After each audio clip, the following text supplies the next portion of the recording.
안녕하세요. 썰맘 사연 바로 시작합니다. 안녕하세요. 이제 막 2돌 된 아이를 키우고 있는 30 후반의 여자입니다. 아이를 낳기 전 막달에 정말 너무 많은 일들이 한꺼번에 터졌어요. 뱃속의 아이에게 혹시라도 영향이 갈까 그 생각 하나로 밤마다 숨도 제대로 못 쉬고 울었습니다. 그땐 정말 끝인 줄 알았는데요. 하지만 지금 아이가 제품에 웃는 걸 보면 아, 이 아이가 날 살렸구나 그 생각이 들어요. 오늘은 그때는 너무 아파서 말도 못했던 이야기, 이제야 꺼낼 수 있게 된 이야기를 조심스럽게 썰맘에 해보려고 합니다. 저는 집안 형편이 꽤 여유 있는 편이었어요. 그래서 20대의 대부분을 한국보다 외국에서 보냈습니다. 지금의 남편도 캐나다 유학 시절에 만난 사람이에요. 사실 그땐 국제결혼도 괜찮지 않을까? 이런 생각도 했었는데요. 막상 살아보니 문화도 다르고 말도 잘 안 통하고 이상하게 한국 사람이 더 끌리더라고요. 남편은 유학 가서도 공부와 일을 쉴 새 없이 병행하던 사람이었어요. 그리고 얼굴을 마주치면 의례적인 인사 정도만 나누던 사이였죠. 그런데 한국에 돌아올 때 정말 우연히 비행기 옆자리에 앉게 됐습니다. 어? 너도 한국 가? 가족 보고 싶어서. 난 이번이 처음이야. 티켓값 버는 것도 힘들어서 그동안 한 번도 못 갔거든. 설레겠다고 말을 하던 순간 남편이 조용히 말을 이었어요. 사실 형이 몇 주 전에 하늘나라로 갔어. 그래서 가는 거야. 순간 말이 막혔어요. 아, 그랬구나. 몰랐어. 미안해. 우리 아버지도 일찍 돌아가셔서 형을 아버지처럼 생각했거든. 이제는 내가 가장이구나 싶더라. 어깨가 너무 무거워. 그때 제가 그랬어요. 너 보면 잘해낼 것 같아. 항상 묵묵하게 자기 자리 지키잖아? 그 말이 계기였는지 우린 조금씩 가까워졌고 연애를 시작했습니다. 목표가 분명한 사람, 게으르지 않은 사람. 이 사람이면 미래를 준비해도 되겠다. 그 욕심이 들었어요. 한국에 돌아왔어도 마음은 변하지 않았고 결혼은 정말 속전속결로 진행됐습니다. 다만 남편 집안에서는 저를 조금 부담스러워하는 눈치였어요. 특히 시어머니는 처음부터 저를 많이 어려워하셨어요. 결혼하고 나서도 계속 존댓말을 쓰셨거든요. 어머니, 이번 주말에 잠깐 들를게요. 아, 주말에 오신다고요? 그럼 그렇게 하세요. 제가 웃으면서 말했어요. 어머니, 이제 결혼한 지도 6개월인데 말 좀 편하게 해주세요. 잠시 망설이시더니 그래, 내가 며느리 앞에서 혹시 부족한 게 보일까봐 신경 쓰느라 그랬어. 그 말이 마음에 걸려서 저는 일부러 남편 없이 혼자 시댁에 자주 갔습니다. 어머니, 이거 드셔보세요. 달달해서 맛있어요. 이런 고급스러운 건 처음 먹어봐요. 그러다 어느 날 시어머니가 전복을 꺼내시며 그러셨어요. 사돈 어른이 또 귀한 걸 보내주셨더라. 아, 아버지 친구분이 양식장을 하세요. 식구들끼리 나눠 먹으면 좋죠. 아이고, 이걸 내가 어떻게 갚아? 그 말에 제가 웃으며 대답했죠. 어머니, 갚을 생각 안 하셔도 돼요. 맛있게 드시면 그걸로 된 거예요. 사실 우리 아빠는 원래 그런 분이셨어요. 좋은 건 같이 먹어야지. 그게 인생 철학인 사람. 엄마는 늘 제게 말했어요. 너희 시어머니는 혼자잖아. 네가 좀 더 자주 찾아뵙고 살펴드려. 그래서였을까요? 저는 늘 마음 한켠에 어머니는 혼자다 그 생각을 품고 살았어요. 그게 이 모든 일의 시작이 될 줄은 그땐 정말 몰랐죠. 결혼하고 첫 명절, 저는 새벽부터 서둘러 시댁으로 갔어요. 첫 명절인데 조금이라도 더 도와야죠. 그런데 문을 열자마자 이미 상위엔 음식이 다 올라가 있더라고요. 어머니, 음식은 벌써 다 하신 거예요? 응, 형님이랑 아까 다 끝냈어. 순간 말이 막혔어요. 그래도 웃으면서 말했죠. 제가 더 일찍 올 걸 그랬네요. 그럼 설거지랑 뒷정리는 제가 할게요. 아니야, 괜찮아. 괜히 손이 비어 있는 게 불편해서 과일이랑 먹을 것들을 꺼냈어요. 이거 좀 드시면서 하세요. 아이고, 이런 걸 또 사왔어. 백화점 거네. 역시 때깔부터 다르다. 형님이 웃으면서 말했어요. 동서는 매번 좋은 것만 사온다니까. 다들 웃고 있었는데 그 웃음 속에서 저만 혼자 살짝 떨어져 있는 느낌이 들었어요. 고맙다는 말은 분명 들었는데 이상하게도 거리감은 줄어들지 않더라고요. 형님은 어머니 옆에서 자연스럽게 웃고 딸처럼 말하고 딸처럼 움직이는데 제가 끼어들면 대화가 잠깐 멈췄다가 다시 이어지는 느낌? 그때 처음으로 이런 생각이 들었어요. 아, 그래서 어른들이 비슷한 환경에서 자란 사람끼리 결혼하라고 하는구나. 어쩔 땐 제가 다른 세계에서 온 사람처럼 분리되어 있는 기분까지 들었어요. 그래도 스스로를 다독였죠. 시간이 해결해 줄 거야. 내가 더 노력하면 되지. 그렇게 더 자주 찾아뵙고 더 조심했고 더 신경 쓰려 했습니다. 그러다 계획에도 없던 임신을 하게 됐어요. 생각보다 아주 빠르게요. 임신하고 나니 자연스럽게 시댁에 가는 횟수도 줄었고 어쩌다 뵈면 무슨 얘기를 해야 할지도 막막해졌어요. 몸은 괜찮니? 네, 병원에서도 조심하라고만 하세요. 그래, 고맙다. 네가 잘 챙겨서. 그리고 그해 추석, 남편은 명절에도 출근을 해야 했어요. 어머니, 이번 명절은 저 혼자 갈게요. 아니야, 오지 말고 집에서 쉬어. 명절 끝나고 바로 제사 있으니까 그때 형님이랑 같이 와도 돼. 저는 조심스럽게 말했어요.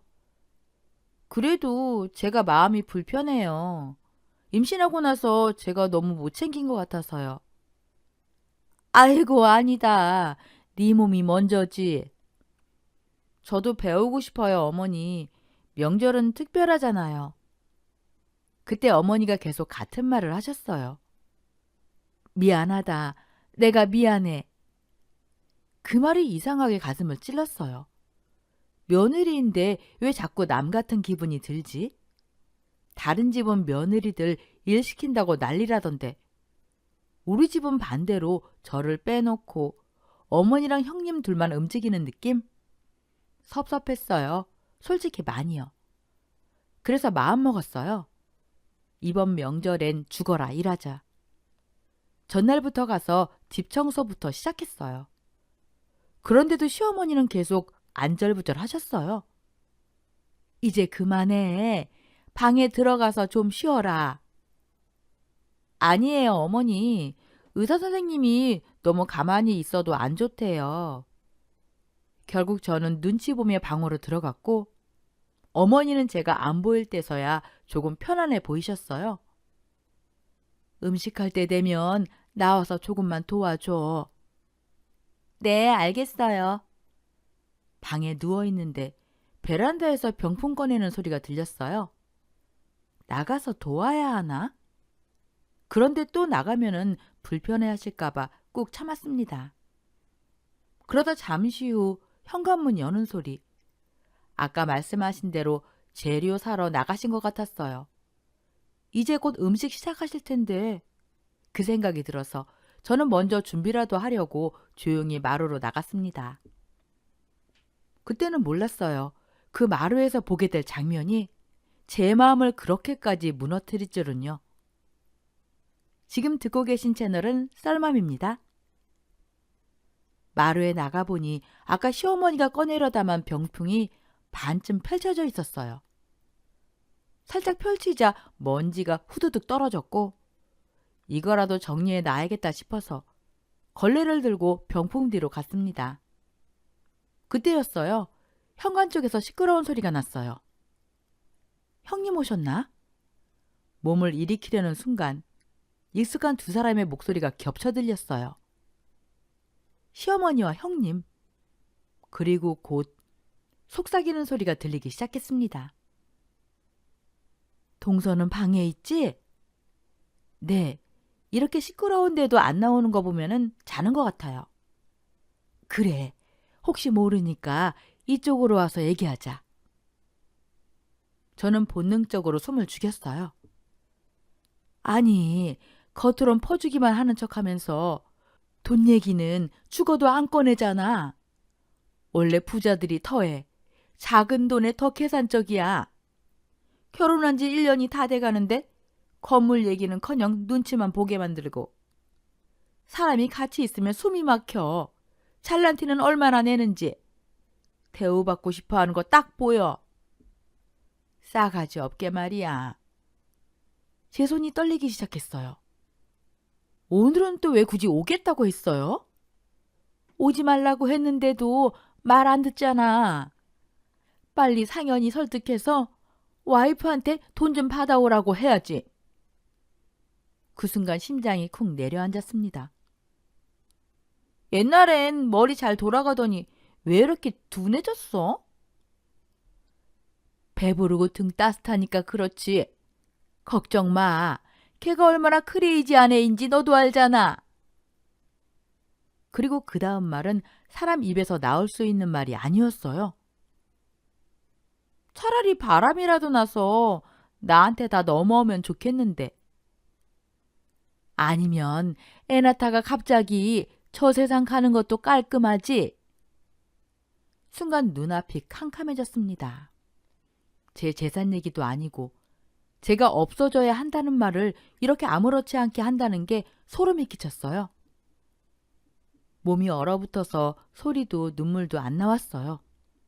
도망치고 싶은데 발이 떨어지질 않았어요. 그런데 이게 끝이 아니었습니다. 아니면 어머니 아프다고 거짓말해서 동정심으로 돈 뜯어내는 건 어때? 예, 암 걸린 걸로 하자. 요즘 약값이 얼마나 많이 드는데. 요양병원도 아는 데 있잖아. 돈만 빼먹고 나오면 돼. 양육권도 다 내가 가져오고 다시 나랑 시작하면 되지. 머리가 띵하고 울렸어요. 그 순간 제가 뭘 들은 건지 정리가 되기 시작했어요.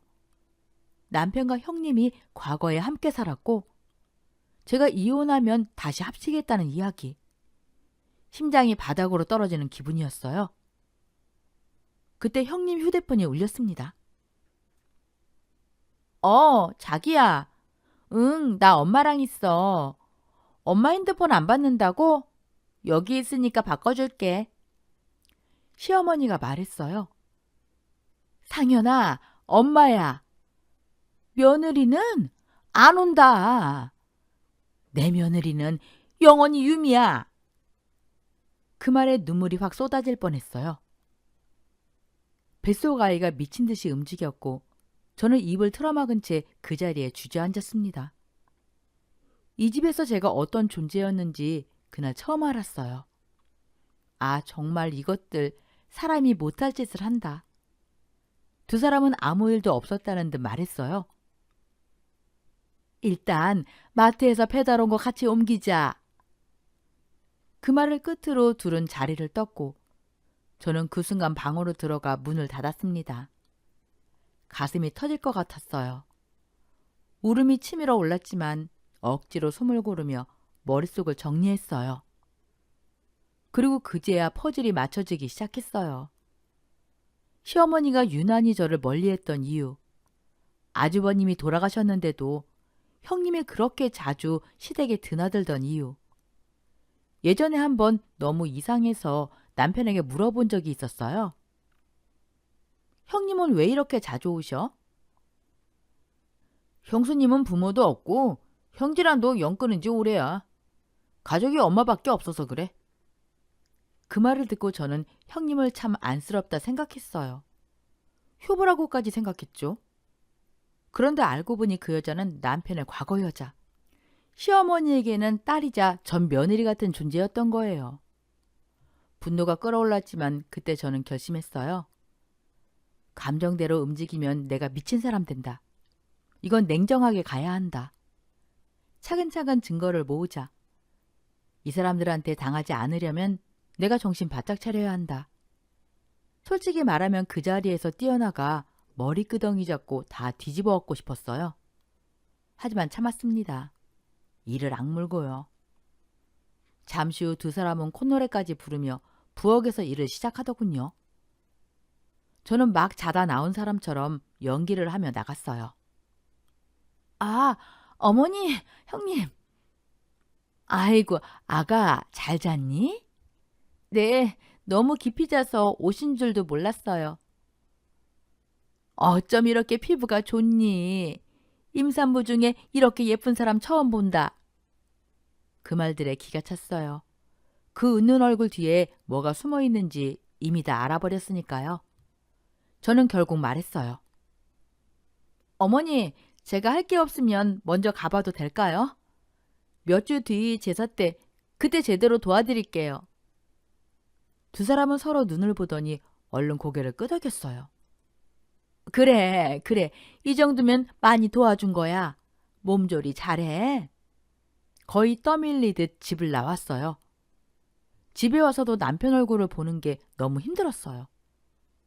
이 이야기를 어디에도 누구에게도 말할 수가 없었어요. 돌덩이를 가슴에 안고 며칠을 버텼습니다. 그러면서도 저는 멈추지 않았어요. 남편 휴대폰, 노트북 하나하나 눈에 불을 켜고 봤어요. 그러던 어느 날 형님에게 전화가 왔어요. 목소리가 유난히 다급했어요. 동서, 큰일이야. 어머니가 암이래. 자식들 걱정할까봐 아무 말도 안 하시다가 나한테 들켰어. 그리고 이어진 말. 치료비가 너무 많이 들어. 돈이 없어서 치료도 못 받고 있어. 이러다 정말 큰일 나. 저는 숨도 안 쉬고 말했어요. 무슨 소리예요? 돈은 제가 다 부담할게요. 걱정 말고 빨리 치료 받으셔야죠. 병원도 제가 모시고 다닐게요. 그랬더니 예상대로 형님이 펄쩍 뛰었어요. 아니야, 아니야. 동서는 임신까지 했잖아? 그건 내가 해야지. 뱃속 아기한테도 안 좋아. 어머니도 그거 절대 싫어하실 거야. 병원은 내가 모실게. 그리고는 갑자기 태도가 바뀌었어요. 동서, 능력이 있으니까 내가 얼마나 든든한데. 정말 고마워. 저는 끝까지 말했어요. 그래도 의사 선생님은 한 번은 배워야죠. 설명은 상현 씨도 들어야 하니까요. 형님은 전화 끊기 직전까지도 말했어요. 병원비만 좀 부탁해. 정말 고마워, 동서. 전화를 끊고 나서 저는 확신했어요. 덫이 시작됐다는 걸. 이제 남은 건 하나였어요. 이 거짓말을 어디까지 끌고 갈 생각인지 끝까지 보자는 것. 전화를 끊고 나니까 그 인간들이 도대체 얼마까지 뜯어낼 생각인지 그게 더 궁금해지더라고요. 그래, 어디 끝까지 가보자. 그날부터였어요. 저는 하루라도 빨리 이 거짓말과 사기판을 끝내려고 증거부터 모으기 시작했어요. 먼저 시어머니 암 진단. 이게 가짜라는 확신이 있었거든요. 야, 이 처방전 좀 봐줄 수 있냐? 제 동창 하나가 대학병원 레지던트였어요. 사진만 보내줬는데 바로 그러더군요. 야, 이거 누가 봐도 가짜야. 이 약에 이 금액? 만든 사람 고생 좀 했겠다. 그 다음은 남편이랑 형님이라는 그 여자. 둘 사이가 뭔지 알아내야 했어요. 집안에서는요, 그 인간이 통화를 절대 안 해요. 얼마나 약삭 빠른지. 그래서 어쩔 수 없이 남편 차에 소형 녹음기를 달았어요. 그리고 다음날 역시나 그 여자가 연락을 해오더군요. 돈 좀 보내줘, 급해. 이번엔 제가 그랬어요. 영수증부터 보내요. 잠깐 뜸들이더니 아주 신난 목소리로 그러더라고요. 알았어. 바로 찍어서 보낼게. 목소리가요. 자기들 계획대로 제가 움직여주니까 좋아 죽겠는 걸 겨우 참고 있는 소리였어요. 문자로 영수증이 왔는데 보자마자 알겠더라고요. 숫자도 엉망, 이름도 어설프고 포토샵 티가 그냥 줄줄. 그래도 혹시 몰라 그 병원 친구한테 다시 보냈죠. 답장이 왔어요. 무슨 약값이 1,000만 원이냐? 이거 만든 놈 진짜 무식하다. 그리고 며칠 뒤 차에 달아둔 녹음기를 확인했는데 듣는 순간 숨이 턱 막혔어요. 사기 내용이요. 얼마를 어떻게 뜯을지, 누굴 속일지 하나부터 10까지 다 나와 있고요. 거기다 그 여자랑 남편의 불륜 얘기까지 전부 녹음돼 있었어요. 진짜 듣고 있는데 머리끝까지 열이 차오르더라고요. 눈이 뜨겁더니 핏줄이 터지는 느낌? 그때 처음 알았어요. 그때 저는 임신 중이었어요. 2달 뒤면 아이가 태어나는데 이 스트레스가 다 애한테 가면 어떡하지? 우리 아기 어떡하지? 그 생각에 미칠 것 같았어요. 그런데도 그 인간들은요. 조금씩 저를 조르기 시작하더군요. 그래서 돈은 언제 줄 거야? 저는 이번 달 말은 돼야 현금이 좀 들어와서 여유가 별로 없어요. 하니까 남편 놈이 아무렇지도 않게 이러더군요. 그럼 아빠한테라도 빌려. 그 말을 듣는 순간 진짜 뚜껑이 열릴 뻔했어요. 간신히 참고 말했죠. 기다려. 아니면 당신 카드로 병원비부터 결제해. 때 되면 다 정리해 줄게. 그러니까요. 그 인간이 저를 믿는 눈치더라고요. 그 말, 그 태도 전부 다 녹음했습니다. 그리고 저는 모든 증거를 챙겨서 친정으로 갔어요. 문 열고 들어가서 부모님 얼굴 보는 순간 그냥 말이 안 나와요. 숨도 못 쉬겠고 눈물만 쏟아지고. 제가요, 이 모든 걸 알고도 단 한 번도 울지 않았거든요. 근데 가족들 얼굴을 보니까 댐이 무너지듯 터지더라고요. 아빠가 제 말을 다 들으시더니 이를 바득바득 갈면서 이러시더군요. 저것들 내 손으로 끝낸다. 골프채 들고 시댁 쳐들어가겠다는 걸 엄마랑 제가 말렸어요. 아빠, 이건 법으로 해야 해. 결국 국내 유명 로펌 변호사를 선임했고 변호사님이 딱 그러셨어요. 증거가 너무 명확합니다. 사기 결혼, 불륜, 병원 서류 위조, 형사처벌 가능합니다. 그날 이후 저는 몸은 친정에서 쉬고 있었지만 마음은 딱 하나였어요. 언제 어디서 어떻게 터뜨릴까? 그리고 그날을 시아버지 제삿날로 정했어요. 친척들 다 모이는 날, 개망신 주기에는 이보다 좋은 날이 없다고 생각했거든요. 제사 시작 몇 분 전, 친정 식구들 대동하고 시댁으로 들어갔어요. 아빠가 현관을 박차고 들어서자 집안에서 남편이 튀어나왔고 어머니 어딨어? 아빠가 남편을 밀쳤고 저는 남편 팔다리를 막 걷어찼어요. 오늘 제삿날 아니야. 오늘은 니네들 끝장나는 날이야. 니들이 뒤에서 저지른 짓 전부 다 밝힐 거야. 그때 남편이 얼굴 새하얘져서 말하더군요. 장인어른, 장모님, 무슨 오해가 있는 모양인데 제가 다 설명할 수 있습니다. 여기서 다 얘기해. 제가 소리를 질렀어요. 아, 제발 여기서만은. 남편이 애원하듯 말했죠. 그 순간 제가 웃으면서 말했어요. 왜? 니네 친척들한테 들키면 쪽팔려? 그리고 숨도 안 쉬고 쏟아냈어요.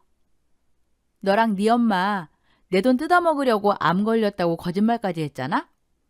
가짜 병원 문서까지 만들어서. 남편 얼굴이 굳더군요. 제가 고개를 돌려 그 여자, 형님을 찾아봤어요. 네 형수 얘긴 왜 안 해?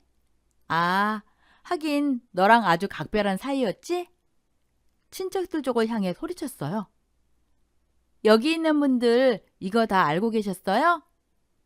정적이 흘렀어요. 자기 죽은 형 와이프라고 속이면서 불륜 저지른 거. 시어머니랑 짜고 사기친 거. 제가 이를 악물었어요. 니네 셋 전부 다 고소했어. 경찰에다가. 남편이 떨리는 목소리로 말했죠. 오해입니다. 설명할 수 있습니다. 그 말 끝나자마자 제가 가방에서 녹음기를 꺼냈어요. 설명? 좋아. 그럼 이거부터 들어. 딸깍. 거실에 남편 목소리, 그 여자 목소리, 돈 얘기, 불륜 얘기가 그대로 울려 퍼졌어요. 그 순간 시어머니가 벌벌 떨면서 제 앞에 기어와서 무릎을 꿇더군요. 제발, 제발 살려줘.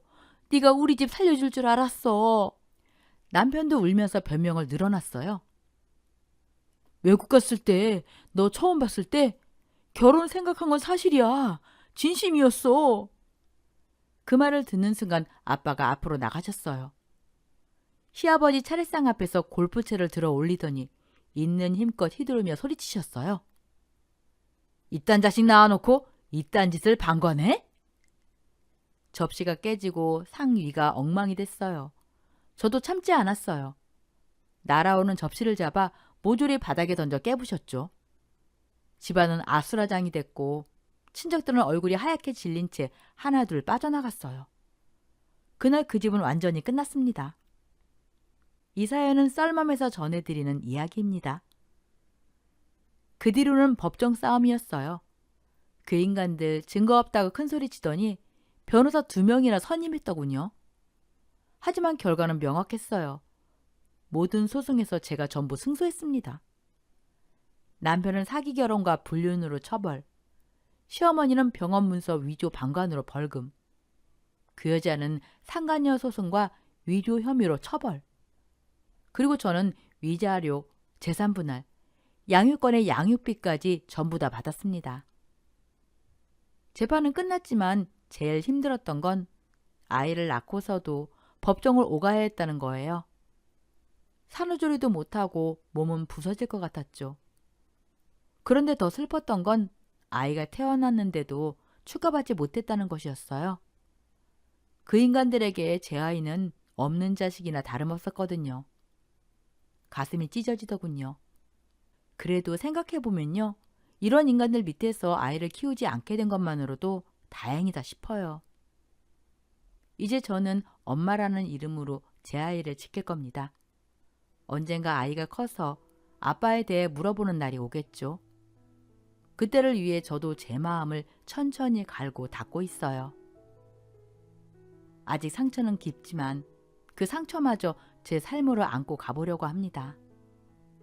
제 이야기는 여기까지입니다. 긴 이야기 들어주셔서 고맙습니다. 오늘 썰맘 사연글에 여러분의 소중한 댓글 참여 부탁드립니다. 그리고 어디서 사연 듣고 계시는지, 연령대는 어떻게 되시는지 안부도 부탁드립니다. 그럼 오늘 사연도 함께 읽어주셔서 감사합니다.